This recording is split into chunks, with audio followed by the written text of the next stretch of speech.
people have like problems with like their HOA kind of just being bullies and stuff like that. What is like the proper way to kind of tackle the HOA, or kind of like fight back against the HOA when like you know they're being unfair?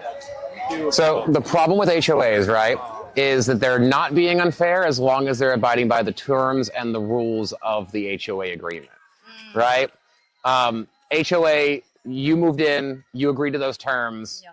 You're gonna abide by. It's a contract. Like when you bought the house, you knew what the rules were when you moved in. Right. So if they're like, listen, you can't have like a truck with a ladder on it in your driveway. You knew that when you bought the house. Now you got one. They're not being unfair. They're enforcing the rules. Okay. Right. So as long as they are enforcing an actual rule that exists in their bylaws, right?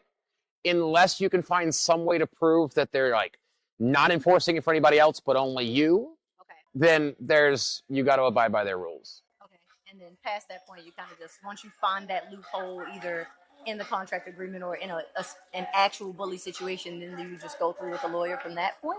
And you could get like if they're bullying you, but like you have to understand like the only way you're gonna have to prove that like objectively, right? So the only way you're gonna be able to prove that is if like you have like something like a recorded statement. They're like, I'm gonna write you for every single fine and only you kind of thing, which you probably don't.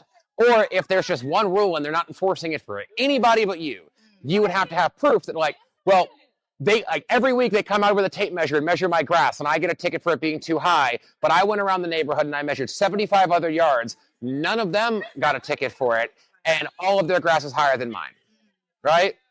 But then again, they may be able to get away with selective enforcement because just like the government gets to choose what rules they enforce and when, so does the HOA. It's their contract that you agreed to.